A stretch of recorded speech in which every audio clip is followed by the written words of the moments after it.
I'm going to show you how to enlarge your composition for Module 5 from a 4 by 4 inch composition into an 8 inch by 8 inch composition for Module 6. And I am beginning with my extra composition that I put aside, the original letters and numbers that were overlaid before you changed them to put texture in them. And I have gridded it into 1/2 inch squares. And on my other sheet of tracing paper, and this is tracing paper, I have some copy paper underneath it so that I can see what I'm doing. I have laid in number 1 through 8 and A through H. On my 8 by 8, I have gridded 1 inch squares, double 4 by 4 to 8 by 8, so it's double, and I have numbered and lettered them exactly the same.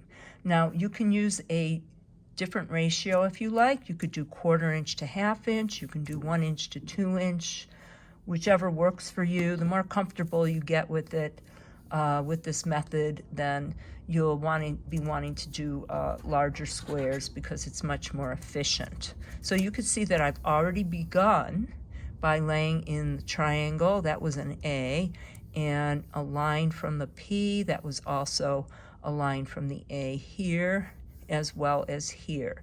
And now I want to finish this P, and I will come over to 3A where it begins, where it touches the edge, and measure that, and it's just under 1/8 of an inch. And I come over to 3A here, and I want to go to just under 1/4 inch. That is double. And then I want to lay in the bottom. You can see that that actually touches right at the corner. And there's 2 ways to do a line or curve that extends into several gridded squares. You can plot this out and do it as one line, or you can do it in parts and then observe it and make sure that everything is consistent. I'm going to go ahead and lay in the part that is sitting in 4B so that I get a nice full curve. And what I'm noting is, it's tiny. It's about a 32nd of an inch into 4B. So if I come over to 4B here, it's really like a 1/16 of an inch. You don't have to be that exacting. You can kind of wing it a little bit as long as it comes out looking well. And then I want to know how far to the top this is. This obviously hits right at the corner. And this little curve in here in 4B, it's the left side at 1/8 inch. So I'm going to come over here to 4B, and that would translate to 1/4 inch. So that would hit it right here. And the fullest part of this curve is at 1/4 inch. That's where it extends out the most. So I'm going to come over here to 4B. That will translate to 1/2 inch. And so this is really where I want my mark to be, not this high. So I will erase that. And I'm going to go ahead and lay in that part of the curve, and then I will finish the P. Now I walk around my table so that I can get the best arm position to do a curve, and so I can be comfortable with it. And I'm going to come around this way.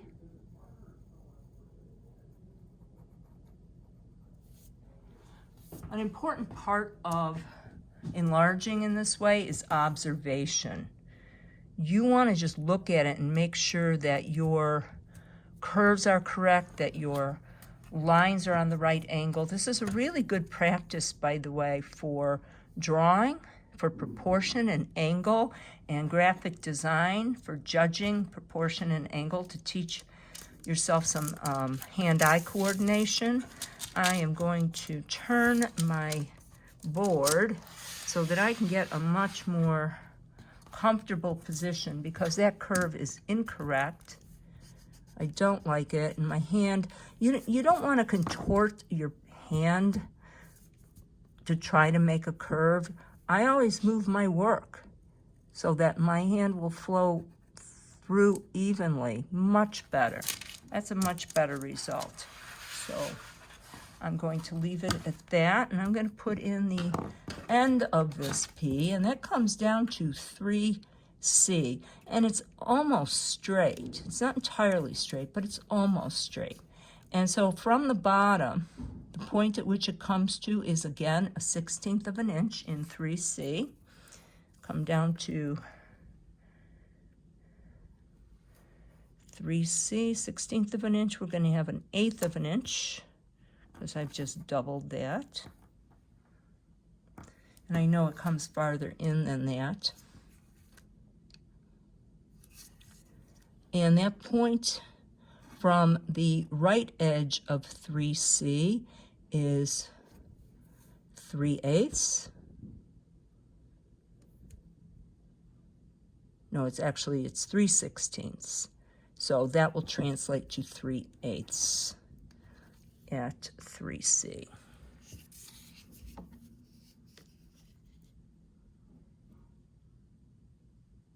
There we go, 3/8.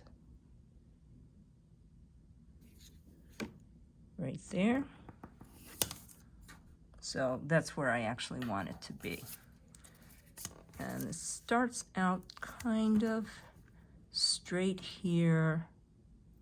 I want to get it lined up with the bottom of that curve that I have.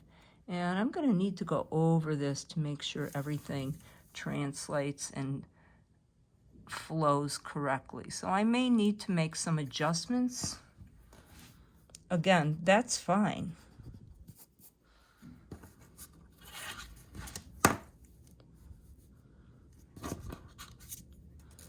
And something isn't looking right for me here. I'm going to double check my measurements. Again, that is 3/16, which translates to 3/8. That is correct. And here we have a 1/16, so that is correct. So I'm going to want to fix something in the curve to have this really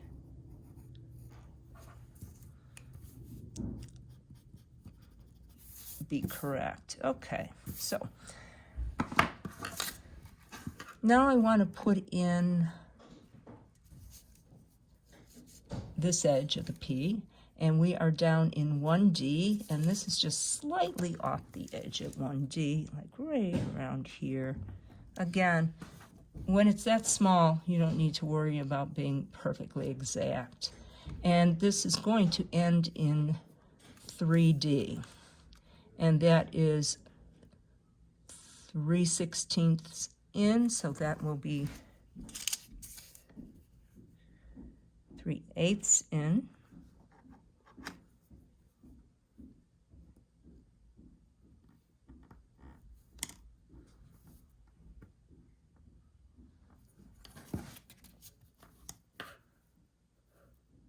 And I'll go ahead and put that line in.